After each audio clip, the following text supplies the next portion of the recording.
요즘 우리가 사는 세상은 참으로 정신없이 돌아가고 있습니다. 전쟁은 끝날 줄을 모르고 여전히 위기 가운데 놓여 있는 나라들이 있고, 우리에게 그 소식들이 자세하게 전달되지 않지만 지금도 지구촌 곳곳에서 교회와 성도들이 테러를 당하고 수십 명의 사람들이 한꺼번에 목숨을 잃는 일들이 일어나고 있고, 전 세계 가운데 기독교 박해국의 1위 자리는 요지부동의 북한이 차지하고 있는 소식을 우리가 듣고 있습니다. 우리는 지난 주일에 유다가 바벨론에게 멸망당하는 이야기를 함께 나누었습니다. 바벨론의 느부갓네살이 통치할 때 1차, 2차, 3차 침략을 하게 되고, 여호야긴, 시드기야 왕 때에 공격을 받으면서 마지막 시드기야 왕 때는 예루살렘 성전이 짓밟힘을 당하게 되고, 또 성전의 모든 그릇들은 다 가져가고, 그리고 이제 이미 성전의 기둥이라든지 성전의 문에 있었던 금 모든 것은 이미 갖다 바쳤기 때문에 더 이상 가져갈 것이 없을 정도로 모든 것을 다 가져갔다, 우리가 이렇게 말할 수 있습니다. 그리고 성전은 무너지고 불태워지고 성벽도 무너지면서 수많은 사람들이 칼에 의해 목숨을 잃게 되고, 심지어 시드기야 왕의 아들들, 왕자들이 아버지 시드기야가 보는 앞에서 죽임을 당하게 되고, 시드기야는 두 눈이 뽑힌 채로 쇠사슬로 묶여서 바벨론 땅에 포로로 끌려가는 수모를 겪었습니다. 유다는 이제 완전히 망했구나, 그야말로 요즘 우리가 쓰는 말로 폭망했구나, 이제 회복의 가능성이라고는 전혀 보이지 않을 정도가 돼버리고 말았던 것이죠. 하나님께서 유다를 심판하셨고 다시는 회복시키지 않으시려는 모양이다 라고 하는 생각을 우리 열왕기하서 25장 26절까지에 있는 말씀을 볼 때는 그런 생각을 갖게 만들었습니다. 그런데 오늘 27절에 있는 말씀에 보면 분위기가 반전되는 하나의 그래야 신랄 같은 희망의 줄기가 보이는 것을 보게 됩니다. 유다의 20대 왕들 가운데 19대에 올라서 18살의 왕의 자리에 올라서 100일을 통치하고 바벨론의 느부갓네살에게 항복하고 포로가 되어 바벨론 땅에 끌려온 여호야긴 왕이 옥에 들어간 지 37년 만에 옥에서 나와 머리를 들게 되었습니다. 자유를 얻게 된 것이죠. 여호야긴은 여호야김 왕의 아들인데, 성경에는 이 여호야긴을 고니야라 부르기도 하고 여고냐라 부르기도 합니다. 고니야, 여고냐 이렇게 부르기도 합니다. 우리가 알고 있는 것처럼 그는 왕의 자리에 오른 지 얼마 되지도 않아서 100일 동안 왕의 자리에 있었으니까 바벨론에 포로가 되어 끌려가는 수모를 겪으면서 그를 바라볼 때는 이제 그의 인생은 끝났다, 실패한 사람이다 라고 말할 수밖에 없을 정도로 그야말로 초라해져 버리고 말았습니다. 하나님께서 예레미야 선지자를 통해서 이 여호야긴 왕에 대해서 아주 심하다고 할 정도로 단호하게 그리고 혹독하게 말씀하신 내용을 우리가 예레미야 22장 24절로 30절까지 있는 말씀 속에서 볼 수 있습니다. 여러분 화면에 올라온 내용을 좀 빠르게 한번 스케치해 보시기를 바랍니다. 하나님께서 말씀하시는데 여호야김의 아들 고니야, 여호야긴을 말합니다. 고니야가 나의 오른손에 인장반지를 할 때도 내가 빼어버리겠다 말합니다. 그가 다윗의 자손이고 왕의 자리에 올랐다 하더라도 나의 인장반지를 할지라도 빼어서 25절 말씀에 보면 그의 생명을 찾는, 그가 두려워하는 바벨론의 느부갓네살 왕과 갈대아인의 손에 줘버리겠다, 이렇게 말씀하십니다. 바벨론의 느부갓네살 왕에게 여호야긴 왕을 넘겨버리시겠다는 이야기죠. 6절 말씀을 보시면 내가 너와 너를 낳은 어머니가 네가 나지한 지방으로 바벨론 땅으로 포로가 되어 끌려갈 것이라고 하시는 말씀을 26절에 이렇게 말씀하시고, 27절 말씀에 보시면 그들이 그들의 마음에 돌아오기를 사모한다 하더라도 조국으로 돌아오지 못하고 바벨론 땅에서 죽게 될 것이라고 하는 사실을 이렇게 27절에 암시하고 있습니다. 28절 말씀 보실래요? 이 사람 고니아는 천하고 깨진 그릇이냐 좋아하는 그릇이냐, 어찌하여 그의 자손이 쫓겨나서 알지 못하는 땅에 들어갔는고, 바벨론 땅의 포로가 되어서 다 끌려가게 될 것이고 결국은 유다가 망하게 될 것이라고 하는 사실을 이렇게 말씀하고 있고, 하나님께서는 통곡하듯이 29절에서 이렇게 말씀하시고 있습니다. 땅이여 땅이여 땅이여 여호와의 말씀을 들으라, 이러면서 30절 말씀이 참 중요해요. 30절 말씀 보실래요? 이 사람에게서 자식이 없겠다, 이 사람이 자식이 없을 것이라고 말합니다. 그리고 평생 동안 형통하지 못할 자라 기록하라, 이렇게 말씀하셔요. 여호야긴, 고니야, 여고냐라고 알려져 있는 여호야김의 아들, 유다의 19대 왕 100일을 통치하고 바벨론의 느부갓네살 왕의 포로가 되어서 바벨론 땅으로 끌려온 이 왕에게 자식이 없을 것이고 그는 평생 동안 형통하지 못할 자라, 이렇게 말씀하시면서 뭐라고 말씀하시는가 하면 그의 자손들 가운데 형통하여 다윗의 왕위에 앉아서 다스릴 사람이 다시는 없을 것이라고 이렇게 말씀하십니다. 여러분, 여호야긴, 고니야, 여고냐라고 알려져 있는 이 사람에게 아들이 있었을까요? 없었을까요? 아니, 대충 생각해봐도 아들이 없었으면 물어보지도 않으시겠지. 한번 찝어보시죠. 답은 다 알려드렸고 아들이 있었어요. 그런데 성경을 봐도 그 아들이 어디 등장하나? 여러분, 마태복음 1장 12절 13절 말씀 보실래요? 예수님의 족보 가운데 여호야긴의 이름이 올라옵니다. 12절 말씀 보세요. 바벨론으로 사로잡혀간 후에 여고냐는, 이 여고냐가 누구라고요? 고니야, 여호야긴 왕을 말합니다. 여호야긴이 누구를 낳았다고요? 스알디엘을 낳았고, 이 스알디엘은 아들이에요. 여러분, 11절 말씀에 보면 요시야 왕의 이름이 나오고 그가 아들들을 낳았다고 말하는데, 그 아들들 가운데 여호아스도 있었고 여호야김도 있었고 시드기야도 있었는데, 이 아들들 다 제쳐놓고 누가 명맥을 이어가는가 하면 바벨론 땅에 포로로 끌려온 여호야긴, 여고냐가 다윗의 왕손으로서 명맥을 이어갑니다. 그리고 여호야긴의 아들 스알디엘, 그리고 그 아들 스룹바벨을 낳게 되는데, 페르시아의 고레스가 칙령을 내려서 하나님께서 나로 하여금 예루살렘의 성전을 건축하라고 했다.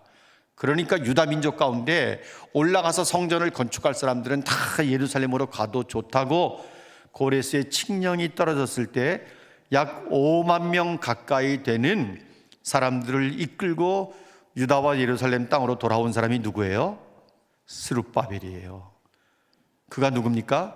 여호야긴의 손자예요. 이 말씀 보면서 우리가 깨닫는 건 뭔가 하면, 하나님께서 다윗과 맺으신 그 언약을 완전히 잊어버리시지도 않았고 그 약조를 깨뜨리지도 않으셨다는 것입니다. 비록 유다를 심판은 하시지만 그 끈은 이어가시는 거예요. 오늘 말씀 속에서 우리가 그 사실을 볼 수 있는 것입니다. 하나님은 약속을 포기하지 않으세요. 언약을 포기하지 않으시는 거예요. 비록 인간이 불순종을 해서 하나님의 마음을 아프게 하고 탄식하게 만들고 심판을 해서 바벨론에게 멸망을 당하게 하셨지만, 다윗과 맺으신 그 언약을 하나님께서 잊어버리시거나 그 언약을 완전히 깨뜨려 버리시지는 않았다고 하는 것입니다.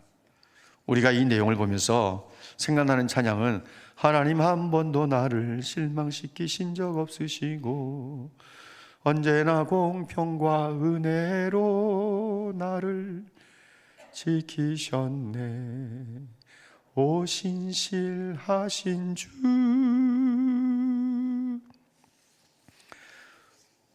끽소리 나올까봐 불안하시죠?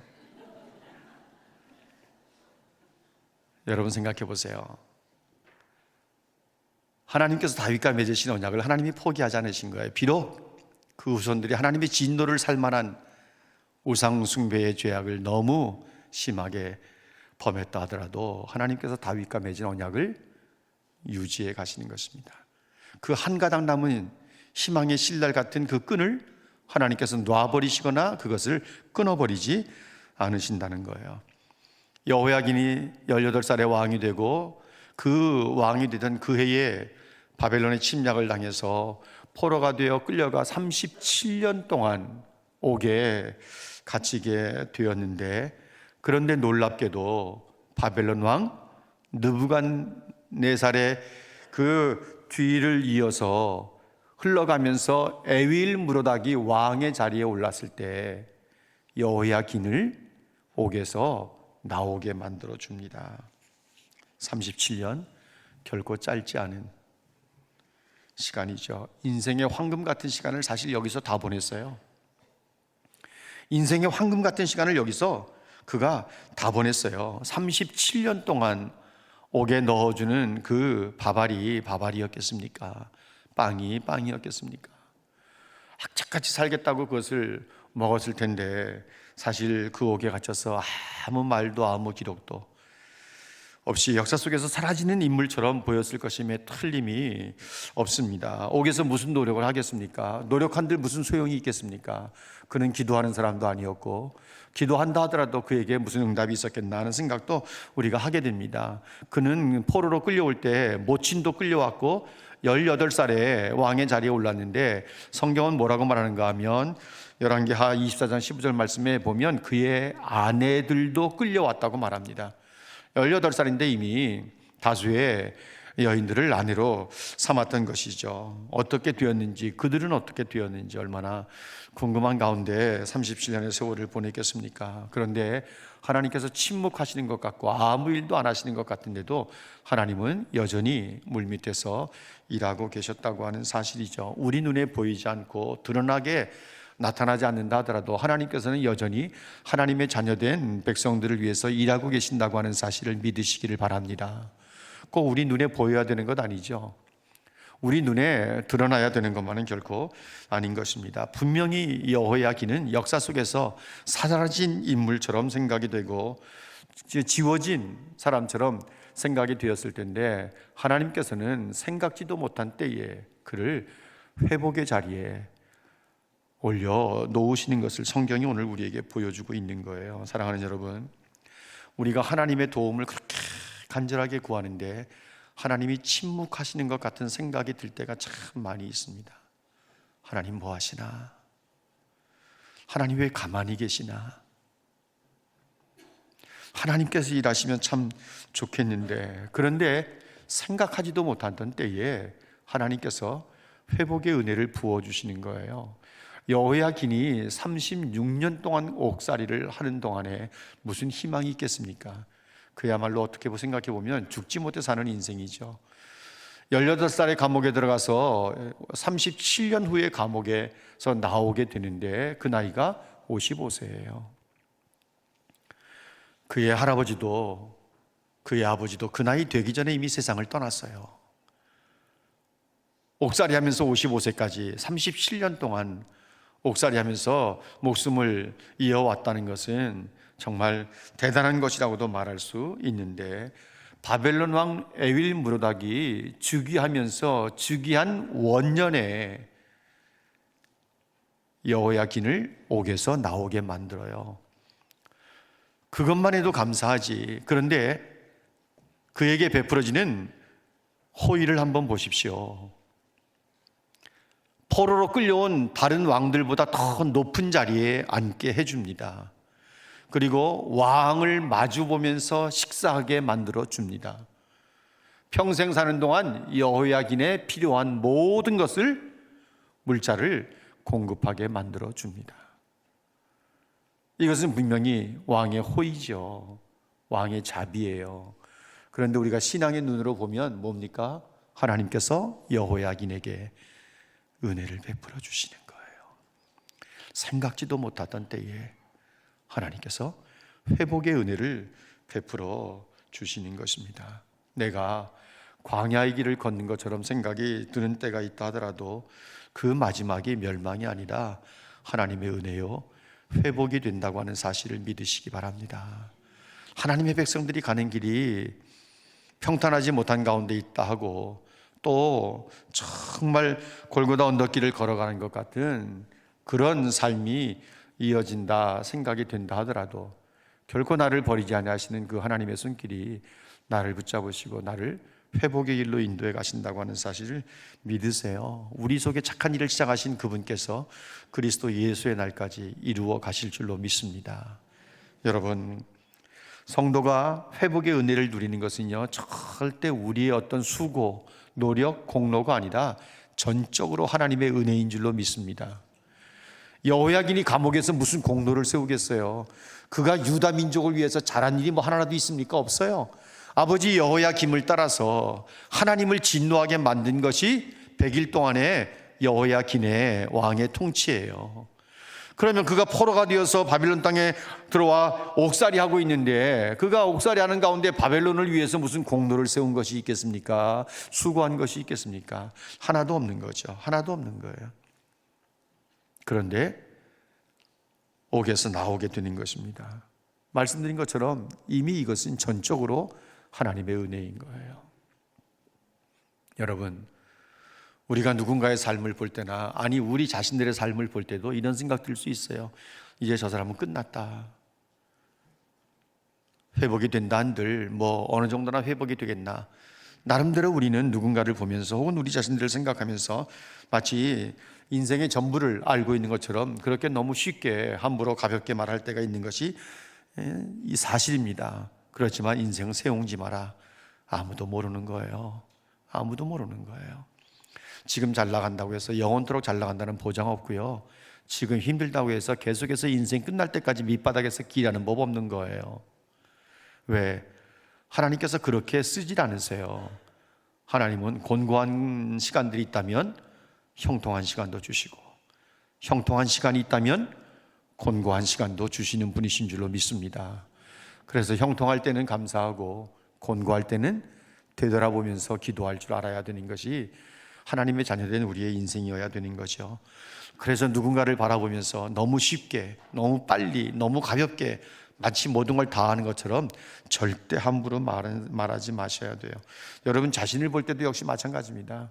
자신을 볼 때도 내 인생 끝났다. 이제 무슨 소망이 있겠나. 포기하는 것처럼 어리석은 것이 없는 거예요. 하나님이 일하고 계신데, 하나님이 여전히 나를 붙잡고 계신데, 하나님이 나에게 내가 너를 돕겠다라고 말씀해 주시는데 우리가 우리의 삶을 포기해야 될 이유가 전혀 없는 것입니다. 거듭 말씀을 드리지만 전적으로 애윌무릇하게 호의요 자비요 우리의 신앙으로 볼 때는 하나님의 은혜요. 이 은혜가 오늘도 내일도 우리의 생명이 끝날 때까지 계속될 줄로 믿으시기를 바랍니다. 회복은요 절대로 우리의 수고로 얻어지는 게 아니에요. 우리의 업적으로 공로로 얻어지는 게 아니라 하나님의 은혜로 되어진다고 하는 사실을 우리는 분명히 믿어야 돼요. 물론 우리는 보상을 받을 때가 있는 것도 사실입니다. 우리가 주를 위해서 수고한 것에 대한 보상이 있을 때가 있는 것도 사실이에요. 그렇지만 거의 다가 생각지도 못한 때에 하나님께서 깜짝 놀랄 방법들을 사용하셔서 우리에게 은혜를 부어 주시는 거죠. 그래서 우린 자랑할 것이 없어요. 그저 하나님 앞에 감사할 것밖에 없는 줄로 믿습니다. 그저 감사할 것밖에 없어요. 내가 이렇게 된 것이. 여러분 지금 자녀들 신앙이 있고 지혜롭고 똑똑하고 공부 잘한다고 해서 너무 다른 집 아이들 속삭이는 거 보면서 저 집 자식들은 왜 저런지 몰라. 이런 말 절대로 하지 말아요. 어떻게 바뀔지 아무도 모른다.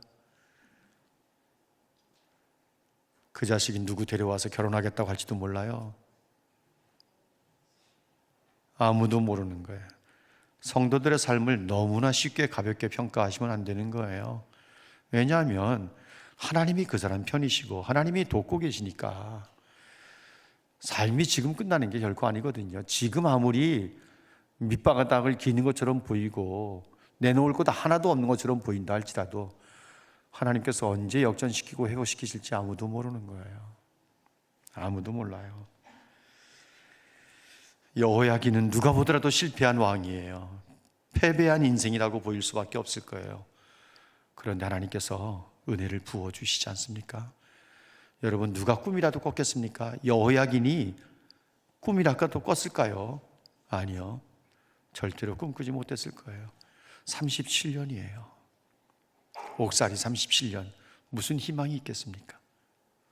그것도 한 해가 다 지나갈 때 12월 27일에 자유를 얻게 된 것을 우리가 보면 37년도 그냥 넘어가고 38년을 눈앞에 두고 있는데 하나님께서 에윌므로닥의 마음을 움직여서 여호야긴을 옥에서 나오게 한 거예요. 여러분, 에윌므로닥이 몇 년 통치한 줄 아세요? 2년 통치했어요. 그리고 암살당해요. 저는 그 역사를 보면서 하나님께서 왜 에윌므로닥을 왕의 자리에, 바벨론 왕의 자리에 올려놓으셨을까? 에윌므로닥을 왜 바벨론 자리에, 왕의 자리에 올려놓았을까? 여호야긴을 옥에서 나오게 하시려고 하나님께서 에윌므로닥을 그렇게 쓰시는구나, 그런 생각이 번뜩 들었어요. 그리고 그는 2년 만에 암살당하고 죽어요.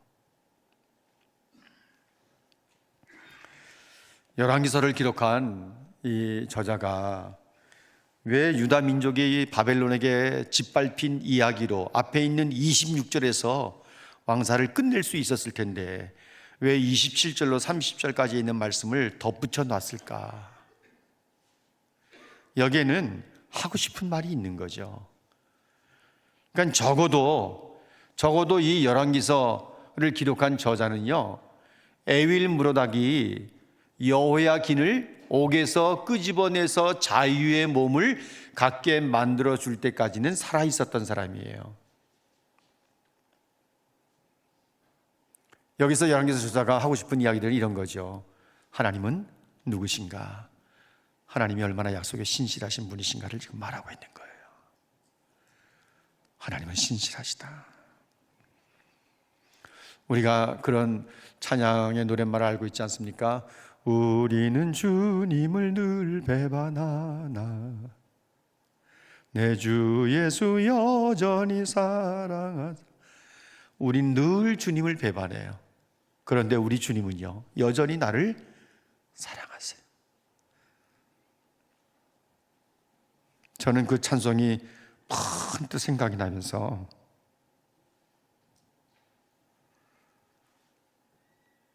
그래, 내 삶은 늘 주님을 배반하지. 그런데 여전히 주님은 날 사랑하시는구나. 이 생각이 드니까 어떻게 해야 좋을 줄을 모르겠더라고요. 우리는 늘 주님을 배반해요. 그런데 내 주 예수님은 여전히 나를 부르세요. 참되신 사랑을 내게 베풀어 주세요. 여러분, 우리가 그런 사람들이라고 하는 사실을 기억하시고 여러분들이 겪는 일들이 안 될 것 같고 안 될 것 같고 안 될 것 같고 포기할 수밖에 없는 상황으로 코너로 갈 수밖에 없는 상황이 된다 할지라도 하나님은 여전히 나를 부르시고 나를 사랑하시고 나를 붙잡고 나와 함께 가시겠다는데 얼마나 감사합니까? 하나님께서는 열왕기서 저자를 통해서 하나님의 백성들에게 위로와 힘과 소망을 주시고 계시는 거예요. 여호야긴 자체가 누가 보더라도 실패한 인생이고 패배한 인생으로 보일 수밖에 없는 왕이에요.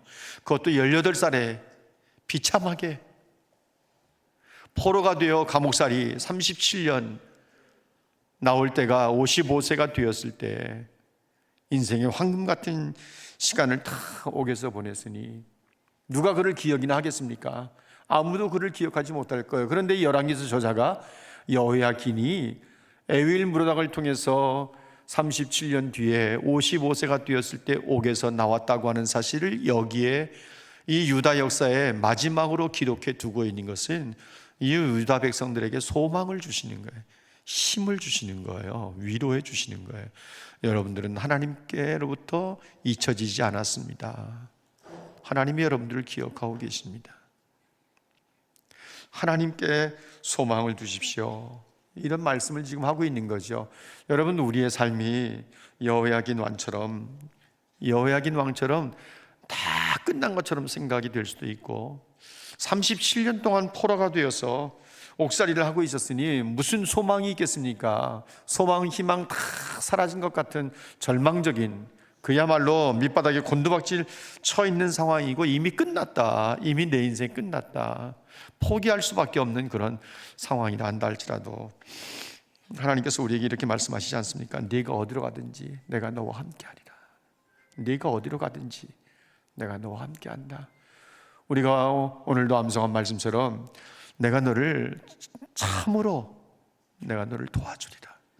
참으로 나의 의로운 오른손으로 너를 붙들리라라고 말씀하시고 있다고 하는 이 말씀들을 기억하시면서 살아가시기를 바랍니다. 유다 민족의 역사가 멸망으로 끝내지 않으시고 다시 회복될 소망이 있다는 사실을 열왕기서 저자가 말해주고 있는 것입니다. 유다가 바벨론의 침략으로 완전히 망했다고 말할 수 있습니다. 이미 말할 수 없는, 셀 수 없는 사람들이 목숨을 잃었고 수많은 사람들이 포로가 되어서 바벨론에 끌려갔는데 무슨 희망을 가질 수 있겠습니까? 희망이라고는 전혀 가질 수 없는 상황이죠. 포로민 가운데는 그래도 예레미야가 그렇게 예루살렘에서 외쳤던 대로 70년이 되면 여러분들이 조국으로 돌아오게 될 것입니다.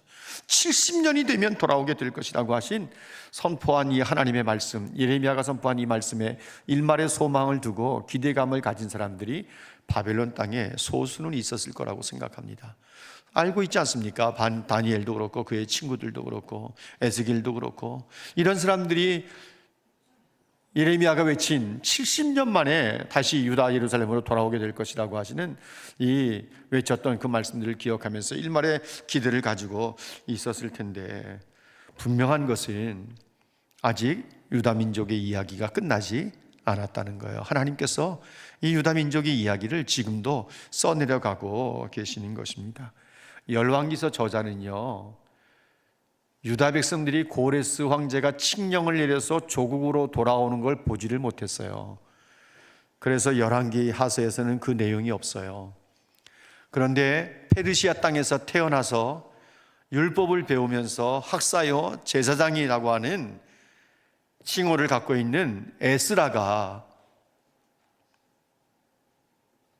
두 번째 자유를 얻어서 백성들과 함께 유다로 돌아와서 기록한 책이 뭔가 하면 역대상하예요.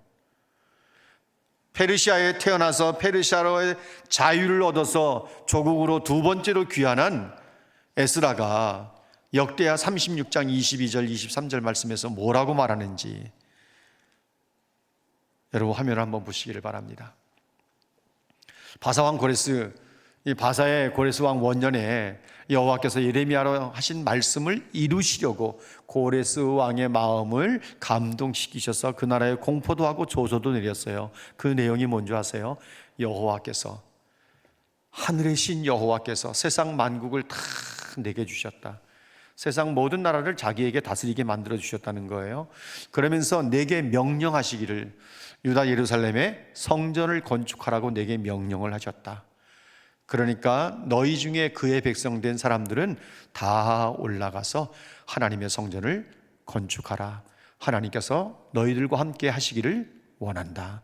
이러면서 유다 민족을 올려 보냈을 때 스룹바벨을 중심으로 한 약 5만 명 가까운 사람들이 조국으로 돌아오게 되는데 이 역사를 에스라가 기록하고 있는 거예요. 열왕기서 저자는 이 내용을 기록하지 못했어요. 그렇지만 그 당시에 살아있었던 에스라는 이 역사를 기록하고 있는 것이죠. 하나님께서 이 유다 민족의 이야기, 다윗의 후손들에 관한 이야기를 아직도 그 역사를 만들어가고 계시는 것입니다. 유다 민족의 이야기가 아직 끝나지 않았다는 거죠. 사랑하는 여러분, 지금 우리나라에는 세 개의 악법이 발휘되고 있습니다. 하나는 낙태법입니다.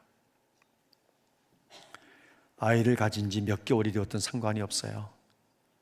출산하기 직전이라도 낙태하고 싶으면 낙태할 수 있다고 하는 악법이 지금 발휘되고 있습니다.